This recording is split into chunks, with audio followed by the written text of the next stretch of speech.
इस कार्यक्रम के पुण्यार्जक हैं श्री अरुण कुमार जैन, श्रीमती शशि जैन, अभिषेक जैन, अभिनव जैन, रैना जैन, आन्या जैन, मेरठ, उत्तर प्रदेश।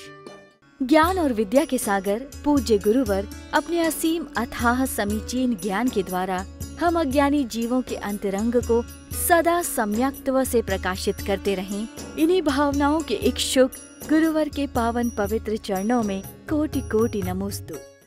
इतना संयमी, इतना आत्मनिष्ठ अगर कोई व्यक्तित्व है तो हे भगवान आपका है। और उस आत्मनिष्ठ व्यक्तित्व के आगे संसार की सब चीजें जड़ पदार्थ हैं। जड़ की पदार्थ की कोई कीमत तब तक नहीं है जब तक कि हमारे अंदर ये आत्म तत्व की कीमत ज्ञात नहीं होती है। जब हमें आत्म तत्व की कीमत ज्ञात हो गई तो हमें लगने लगा कि ये जड़ पदार्थ की अब कोई कीमत नहीं है। जड़ पदार्थ की कीमत तभी तक रहती है जब तक हमें आत्म तत्व की कोई अवभासना नहीं होती है। तो जिसे ये समझ में आने लग जाता है जिनका मतलब है वह चैतन्य आत्मा, वह आनंद से भरा हुआ आत्म तत्व, उसके आगे इन जड़ पदार्थों की कोई कीमत नहीं है। और उसको जो उपलब्ध हो गए हैं उनके चरण आज हमने देख लिए, उनका चेहरा आज हमने देख लिया, तो इससे बढ़कर के मेरे आंखों की और कोई सफलता नहीं हो सकती। अद्य त्रिलोक तिलका प्रतिभासते में संसार वारिदिरयम चुलुकु प्रमाणम। आज मुझे ऐसा लग रहा है कि यह संसार एक बहुत बड़ा सागर तो था, लेकिन आपके दर्शन से ऐसा लग रहा है कि अब तो ये संसार सागर नहीं है, हमारे लिए तो अब ये चुल्लू प्रमाण बचा है, चुल्लू प्रमाण बचा है। चुल्लू प्रमाण जानते हो? बस एक चुल्लू, ये बस इतना सा रह गया है।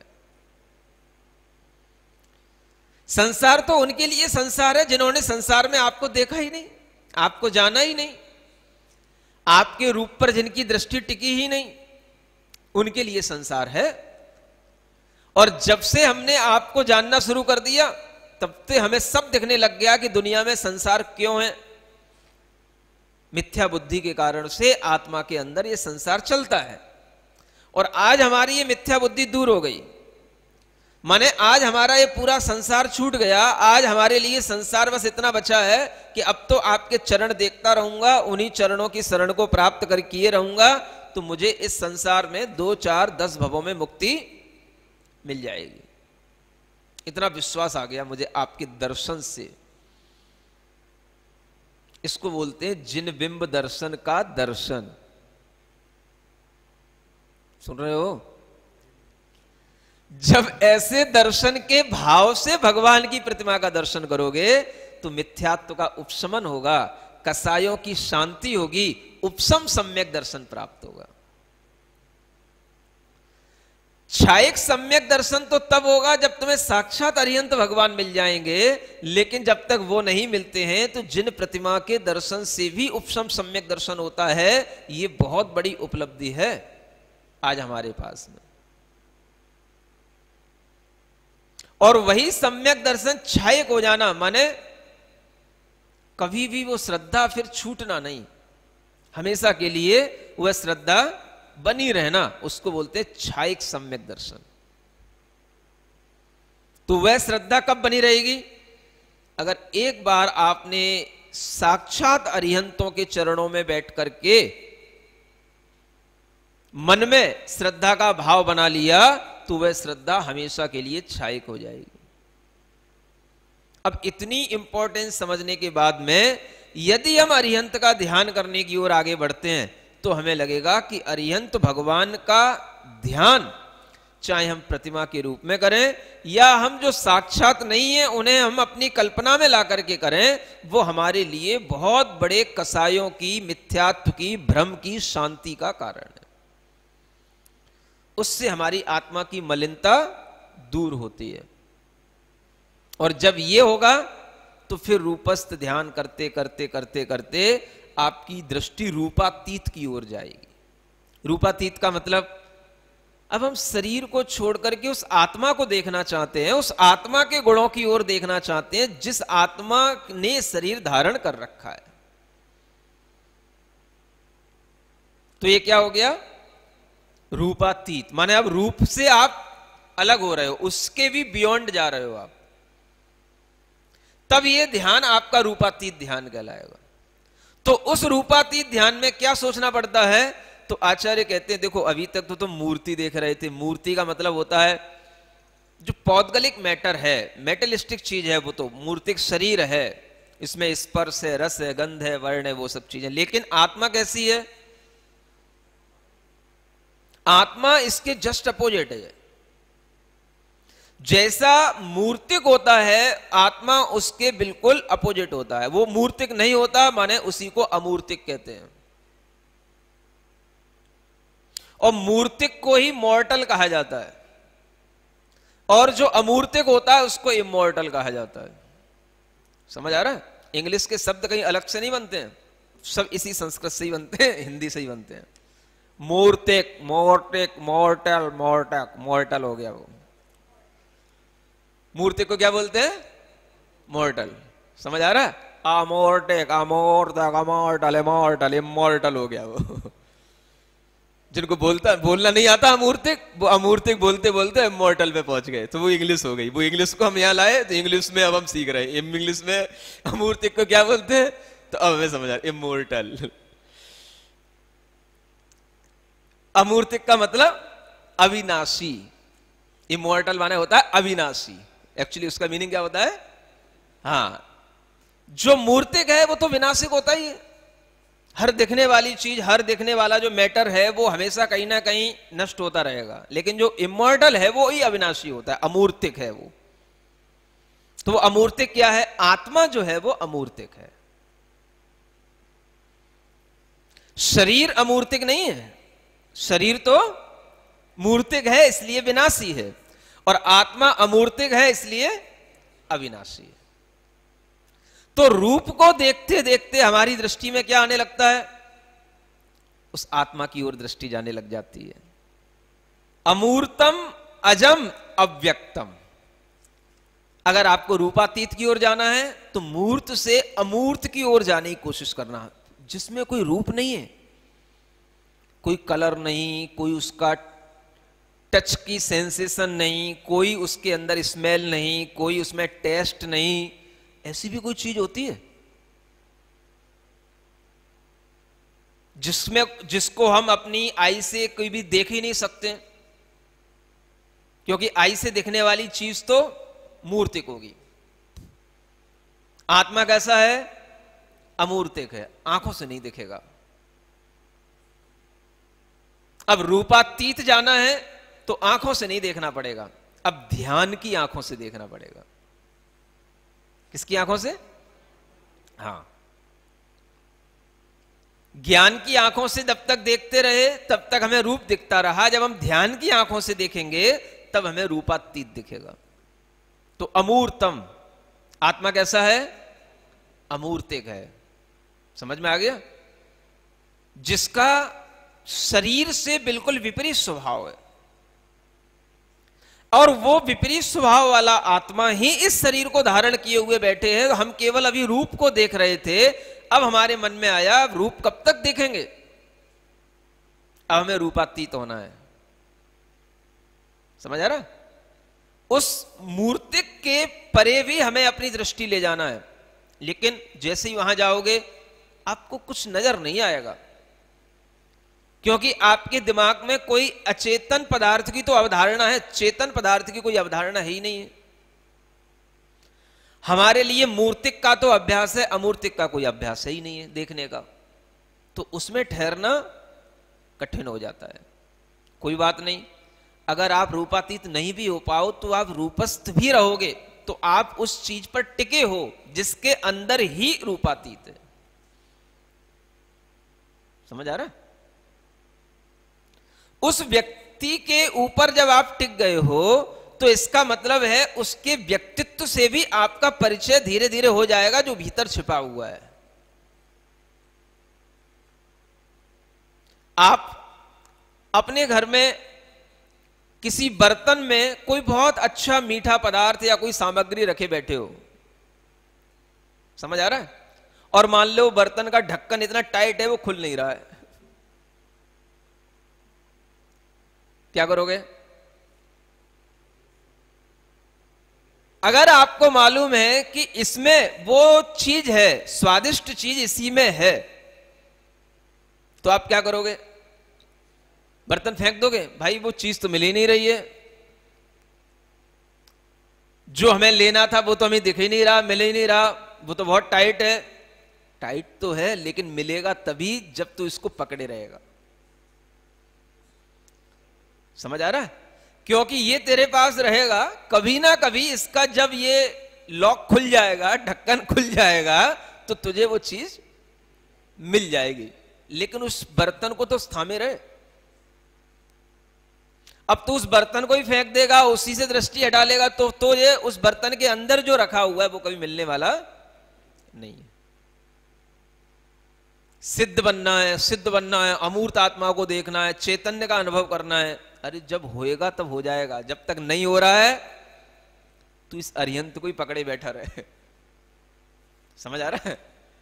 मूर्तिक को ही देखता रहे, मूर्तिक को ही अपने ध्यान में विषय बनाए रखो, कोई हानि नहीं है। अगर ताकत हो, ज्ञान पैना हो गया हो, तो मूर्तिक से अमूर्तिक की ओर जाना, अगर नहीं जा पा रहे हो तो इसमें संतुष्टि रखना, समझ आ रहा है? ये इसलिए है। और यहां तक भी है कि अगर तुम्हारे अंदर ये श्रद्धा बन गई कि ऐसे ही अरहंत तीन लोक में, अद्य त्रिलोक तिलक, तीन लोक के ये तिलक हैं, तीन लोक में सर्वश्रेष्ठ हैं, तो आपको कभी अगर उनका रूप भी ध्यान में ना आए तो कोई बात नहीं, उनका अगर हम नाम भी लेते रहेंगे, अरिहंत सिद्ध, अरिहंत सिद्ध, अरहंत सिद्ध, नमो अरहंताड़म, नमो अरहंताड़म, तो भी तुम्हारा काम बना रहेगा। ये क्या हो गया? ये रूपस्थ से भी पहले वाला ध्यान हो गया। कौन सा? पदस्थ ध्यान हो गया। समझ आ रहा है? आप उस व्यक्ति को पकड़े हुए हो, उसका नाम क्या है? अरिहंत है। समझ आ रहा है? अब मान लो हमें अरिहंत मिल नहीं रहा है, लेकिन हम उस अरिहंत के नाम को पकड़े हुए हैं। हमारा अरिहंत कहां खो गया? हमें पता ही नहीं अरिहंत कहां है, लेकिन अरिहंत नाम अगर हम पकड़े हुए हैं तो कहीं ना कहीं नाम पकड़े रहोगे तो गुमशुदा की तलाश हो जाएगी। कम से कम तुम्हें उसका नाम तो मालूम है।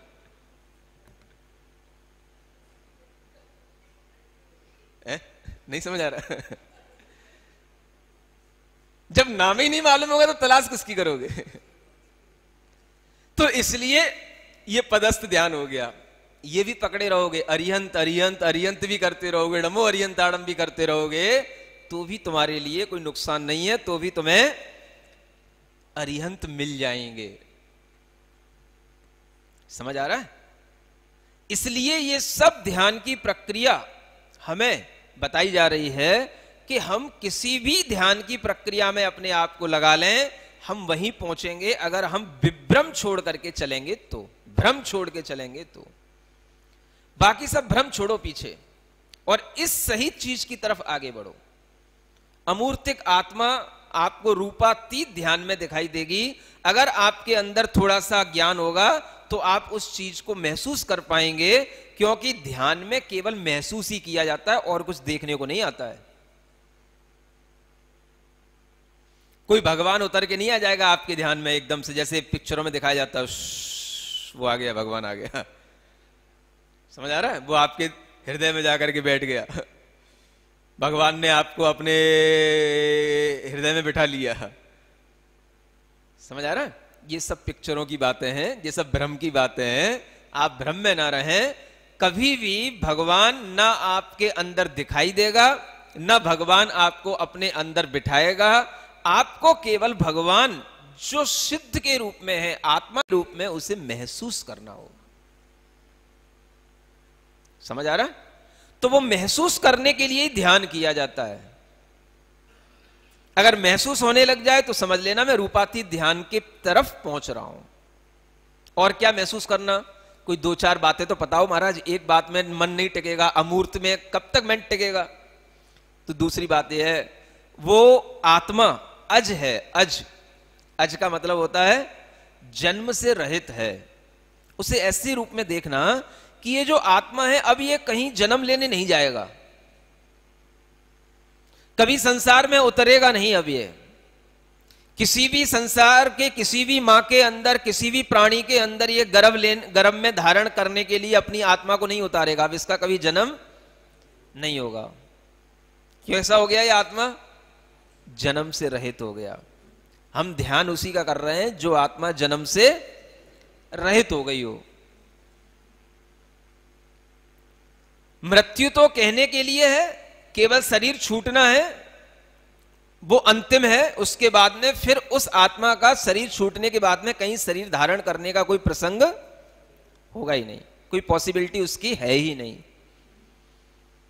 वो आत्मा का ध्यान करो, तन में लाना है। ये आत्मा कैसा? अज है। अज माने हाँ, इस आत्मा का जन्म नहीं होगा, उसी आत्मा का ध्यान करना है। जिसका जन्म हो जाए उस आत्मा का ध्यान नहीं करना है। समझ आ रहा है?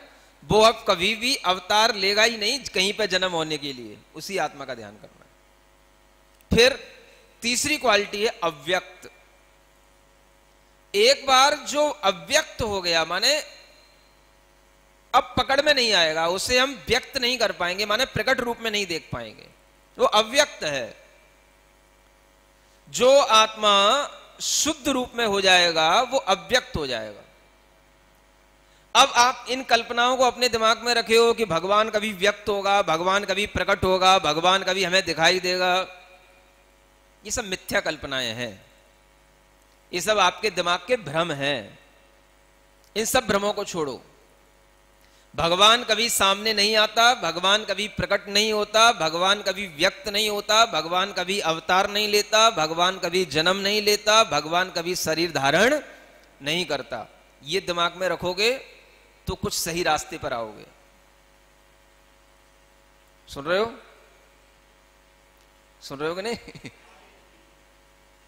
ये क्वालिटी है आत्मा की। अगर इस क्वालिटी को ध्यान में रखोगे तो ही आपको कुछ उपलब्ध होगा। और हमारे दिमाग में सब भ्रम बैठे हुए हैं। कभी भगवान दिख जाए, इतनी भगवान की पूजा करते हैं, कभी भगवान कभी प्रकट हो जाए, कभी स्वप्न में आ जाए। समझ आ रहा है? लोगों के अंदर ये भ्रम बैठे रहते हैं। एक बार एक पत्रकार मेरे पास में आया और मुझसे पूछने लगा, महाराज आपने कभी भगवान को देखा है? आप इतनी साधना करते हो, आप इतना त्याग करते हो, तपस्या किए हुए रहते हो और इतना आप कष्ट सहते हो, आपने कभी भगवान देखा है? आपको भगवान कभी दिखा तो होगा। सुन रहे हो? तो आदमी के दिमाग में यह भरा हुआ है, बिना सिखाए हुए भी उसके दिमाग में भरा हुआ है, क्योंकि मिथ्या बुद्धि बिना सिखाए हुए ही आ जाती है। ये हमारे जन्म जन्म का संस्कार है, भगवान के प्रति हमारे दिमाग में भरा हुआ है ये गलत धारणा।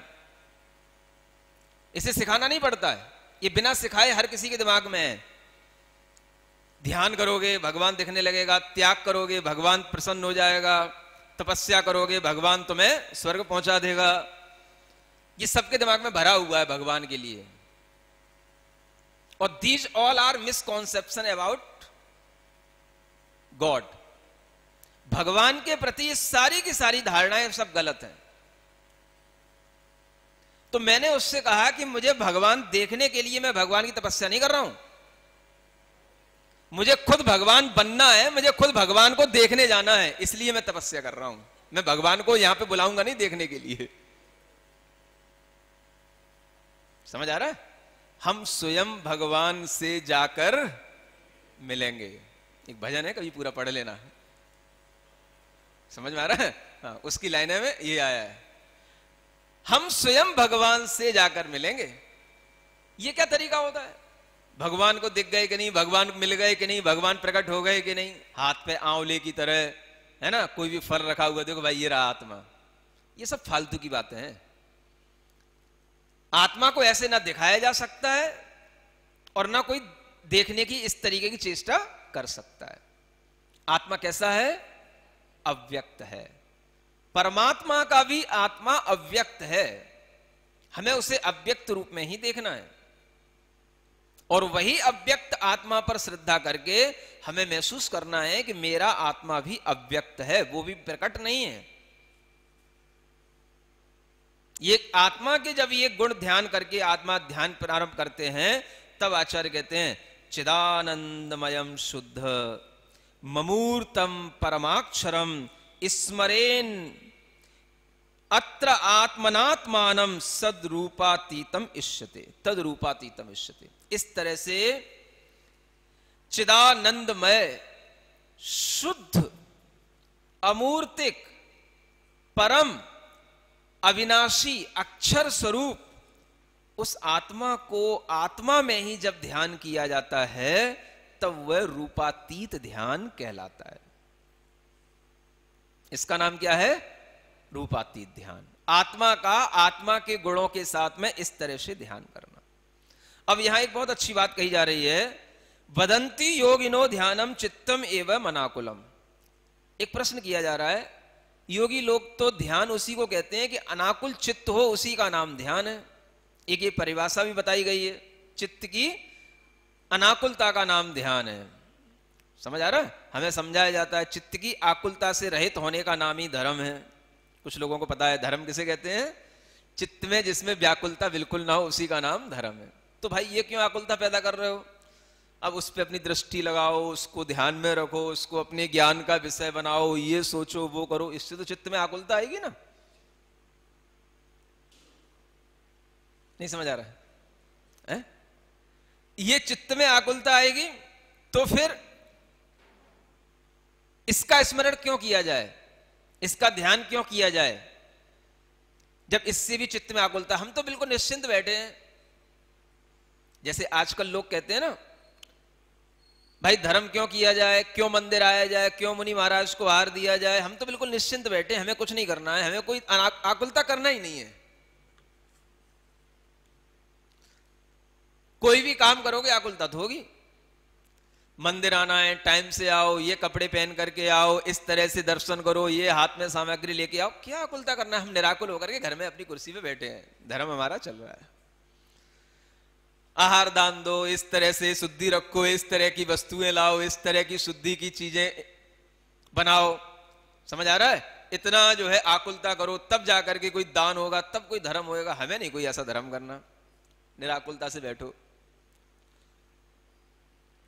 ऐसे ही ध्यान करने वाला कह रहा है ये भगवान का ध्यान करो, ऐसे सोचो, ऐसे भगवान को अपना ज्ञान का विषय बनाओ। हमें नहीं करना, निश्चिंत बैठे हैं। समझ आ रहा है? क्या करा जाएगा? मान लो श्रावक भी निश्चिंत होकर बैठ जाए और साधु भी निश्चिंत होकर के बैठ जाए। क्या करना है हमें तुम्हें सुना करके, क्या करना है हमें तुम्हें बता करके। जब तुम्हारी परिणति होगी, जब तुम्हारा कल्याण होना होगा, हो जाएगा। मुझे कुछ नहीं बोलना। क्यों एक घंटा माथा पच्ची की जाए, क्यों माथा खराब किया जाए, तुम्हारा भी और हमारा भी। क्यों मेहनत की जाए, क्या आकुलता की जाए। साधु भी ये सोच ले, प्रवचन देने की भी क्या आकुलता की जाए, क्या उपदेश देने की आकुलता की जाए कि नहीं उपदेश देना है, इस टाइम पे ही देना है, यही उपदेश देना है। क्या करना है? ठीक है, जब होएगा हो जाएगा। हम भी निराकुल बैठे हैं। अब समझ लो क्या स्थिति बन गई। सुन रहे हो? साधु भी निराकुल बैठ गया, उसे भी तुमसे कुछ लेना देना नहीं, उसे भी कुछ नहीं कर रहा है। ठीक है ना? और तुम भी निराकुल बैठ गए, तुम्हें भी उसके लिए कुछ नहीं करना है। अब क्या होगा बताओ? सोचो अब क्या होगा। सब मंदिर बंद कर दो, वैसे ही लॉकडाउन चल रहा है, सब मंदिर बंद कर दो, सब कोरोना चल रहा है, मंदिर बंद कर दो। समझ आ रहा है? दान की प्रक्रिया बंद कर दो, कोई दान वान नहीं देना, कुछ नहीं करना। निराकुलता का नाम धर्म है, कोई आकुलता नहीं करना अपने को। समझ आ रहा है? इधर सब प्रवचन बंद कर दो, प्रवचन नहीं देना, कोई भी धर्म सभा नहीं लगाना। यहां पर भी बैठ करके लोग जो है इकट्ठे हो जाते हैं, भीड़ इकट्ठी हो जाती, कुछ नहीं करना, सब बंद कर दो। कोरोना कोरोना कोरोना सब बंद कर दो। समझ आ रहा है? उधर श्रावक का धर्म बंद हो गया, इधर जब मुनि ने भी अपना धर्म ध्यान करना बंद कर दिया, और मुनि ने भी ध्यान करना बंद कर दिया। बोले क्या करना, अब जब मरना होगा मर जाएंगे, जब जो कुछ है सो ठीक ही है। अब क्या भगवान का भी ध्यान करने से क्या मतलब है? कोई ध्यान व्यान कुछ नहीं करना, पड़ा है वो भी। समझ आ रहा है? अब क्या होगा? अब कोरोना क्या उससे भी बड़ा रोना अब आपके सामने आने वाला है। समझ आ रहा है? अरे कोरोना तो वहीं अपनी जगह बनाएगा जहां पर कुछ नहीं होगा। रोग तो वहीं फैलते हैं जहां आदमी अधर्म की ओर बढ़ चुका होता है। रोग उसी के ऊपर हावी होते हैं जहां पर पाप का उदय चल रहा होता है। आपके लिए ये कोरोना को और जगह बड़े बड़े रोने के लिए और जगह मिल जाएगी अगर आपने बिल्कुल ये धर्म करना बंद कर दिया तो। समझ आ रहा है? एक तो वैसे ही पाप का उदय चल रहा है, मंदिर बंद हो रहे हैं, बाजार बंद नहीं हो रहे हैं, मंदिर बंद कर दो बस। समझ आ रहा है? प्रशासन की बुद्धि, राजनेताओं की बुद्धि क्यों चल रही है ऐसी, क्या हो रहा है, उनका कारण कुछ भी हो सकता है, लेकिन आपको तो ये ध्यान में रखना है कि अगर ये भी हो रहा है तो ये तुम्हारे पाप कर्म का उदय है। समझ आ रहा है? साधुओं के लिए, प्रवचन उपदेश के लिए, सत्संग के लिए, साधु सभा में बैठने के लिए मना हो रहा है। किसी भी प्रकार की पूजा अनुष्ठान करने के लिए मना किया जा रहा है। बाजार में भीड़ लगाने के लिए कोई मनाही नहीं है, वहां कोई कंट्रोलिंग नहीं हो रही है। सारी कंट्रोलिंग कहां हो रही है? धर्म के काम में। आप देखो कितना बड़ा पाप कर्म का उदय आया है इस समाज के लिए या पूरी दुनिया के लिए। समझ आ रहा है? इसी को बोलते हैं पाप का उदय। धर्म के दरवाजे, भगवान के दरवाजे, मंदिर के दरवाजे बंद होंगे। समझ आ रहा है? दारुओं के ठेके के दरवाजे खुले रहेंगे। समझो कौन से काल में हम जीने के लिए आ गए हैं। अब कौन सा समय आ गया ये, है ना? अगर हम फिर भी नहीं समझेंगे इस चीज को कि धर्म और अधर्म का क्या महत्व है, पाप और पुण्य का क्या महत्व है, तो अब हमें फिर समझाने वाला कोई नहीं मिलने वाला है। कुछ चीजें ऐसी होती हैं जो हमें बाहरी परिस्थितियों से भी समझ लेनी चाहिए अगर हमारा दिमाग खुला हुआ है तो। अगर हमारे दिमाग में एक चीज आने लग जाएगी तभी हमें पता पड़ेगा कि क्या धर्म का महत्व है और क्यों धर्म करना चाहिए। आकुलता तो थोड़ी करनी ही पड़ेगी धर्म के लिए भी। बिना आकुलता किए हुए निराकुल हो नहीं पाओगे। क्रिया किए हुए, बिना किया किए हुए कभी भी निष्क्रिय नहीं बैठ पाओगे।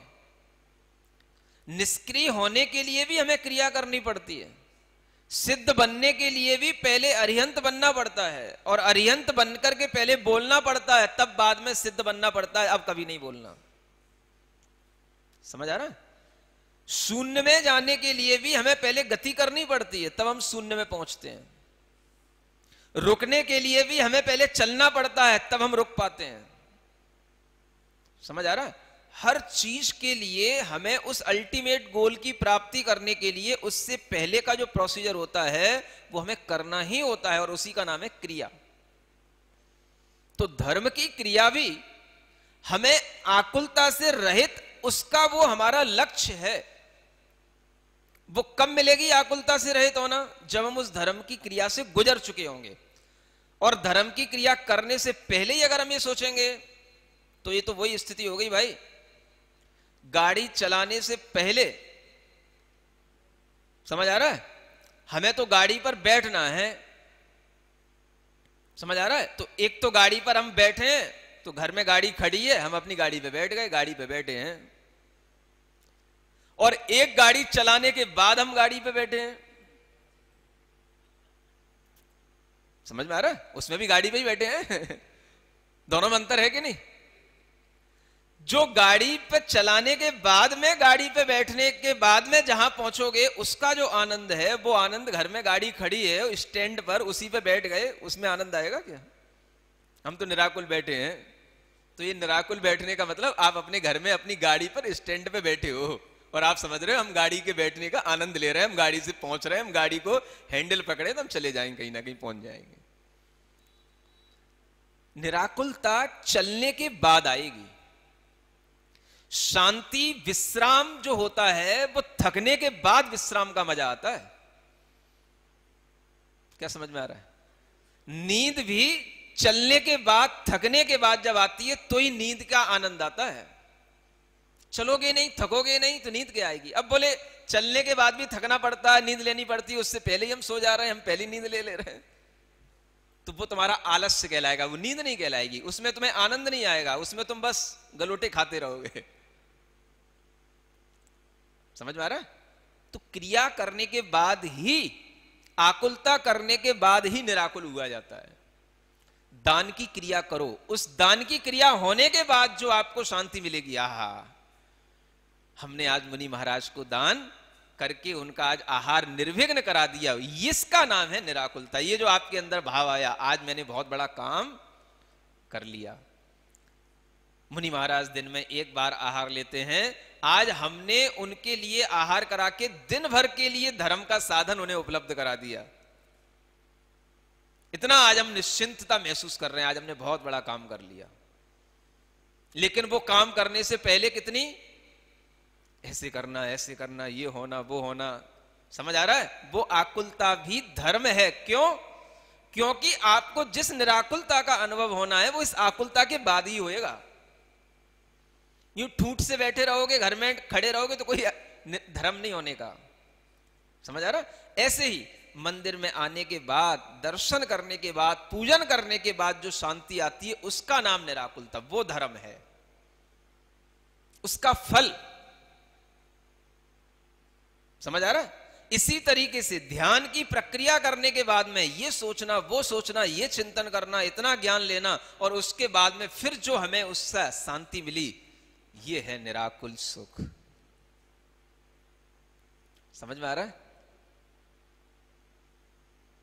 चलने के बाद ही विश्राम का आनंद आता है, थकने के बाद ही नींद आती है, और बिना थके जिन्हें नींद आ रही है तो वो रोगी कहलाते हैं। समझ में आ रहा है? घर में बैठे बैठे जो निराकुलता का नाम धर्म समझ रहे हैं वो अधर्मी हैं। कुछ करना पड़ेगा, बिना किए कुछ भी निराकुलता आ जाए ये संभव नहीं है। और ये अगर आएगी तो ये आपका आलस्य होगा, आपके बहाने होंगे, आप उससे बचना चाह रहे हो, इसका तरीका ये होगा। तो जितनी क्रिया करोगे और उस क्रिया के बाद में जो आप शांति महसूस करोगे, वो क्रिया भी धर्म इसलिए है क्योंकि वो धर्म का कारण है, इसलिए धर्म का कारण कहा जाता है। दर्शन, पूजन, दान, प्रवचन, ध्यान, ये सब क्या है? धर्म के कारण है, क्योंकि अनाकुलता रूप जो धर्म है वो इन्हीं से हमें उपलब्ध होता है। योग्यता के अनुसार, जिसकी जैसी योग्यता है वो उसकी योग्यता के अनुसार उस धर्म के कारणों को अपनाता रहे। समझ में आ रहा है? तो इसी को रूपातीत ध्यान यहां कहा जा रहा है। इसलिए कह रहे हैं कि उन भगवान के गुणों के समूह में, है ना, अपना भाव ऐसे एक मेक करके जब ध्यानी उस परमात्मा में अपना मन जोड़ लेता है तो वह रूपातीत ध्यान की प्रक्रिया का एक पहला स्टेप अपना लेता है। पहले तो हमें जो रूपातीत हैं उनमें अपना मन जोड़ना, फिर उसके बाद में आचार्य कहते हैं द्वयोर गुणैर मतैम साम्यम व्यक्ति शक्ति व्यपेक्षया। फिर वो सोचता है जैसी ये आत्मा के अंदर गुण है, जैसे इस आत्मा में यह शांति है, वैसी मेरी आत्मा में भी गुण है, वैसी मेरी आत्मा में भी शांति है। अंतर क्या है? इनकी व्यक्ति हो गई है, हमारी शक्ति शक्ति के रूप में छिपी हुई है। हमारी शक्ति अभिव्यक्त नहीं हुई, इनकी शक्ति अभिव्यक्त हो गई। तो वो शक्ति और व्यक्ति का एक डिफरेंस उसके दिमाग में आने लग जाता है। समझ आ रहा है? अब इस शक्ति और व्यक्ति की अपेक्षा से इन दोनों में जब अंतर उसे दिखने लग जाता है तो वह अपने आप में उस शक्ति को प्रकट करने के लिए बार बार उसी ध्यान की प्रक्रिया को अपनाता है। हमारे अंदर भी अभिव्यक्ति होगी तो इसी शक्ति की अभिव्यक्ति ध्यान के माध्यम से ही होगी। ये तरीका है क्या करने का? अपनी शक्ति को अभिव्यक्त करने का, है ना। अब उसी शक्ति और व्यक्ति के बारे में कुछ और यहाँ पर डिटेल है, वो आपको बाद में बताई जाएगी। आज इतना ही पर्याप्त है। ज्ञान और विद्या के सागर पूज्य गुरुवर अपने असीम अथाह समीचीन ज्ञान के द्वारा हम अज्ञानी जीवों के अंतरंग को सदा सम्यक्त्व से प्रकाशित करते रहें। इन्हीं भावनाओं के इच्छुक गुरुवर के पावन पवित्र चरणों में कोटि कोटि नमोस्तु। इस कार्यक्रम के पुण्यार्जक हैं श्री अरुण कुमार जैन, श्रीमती शशि जैन, अभिषेक जैन, अभिनव जैन, रैना जैन, आन्या जैन, मेरठ, उत्तर प्रदेश।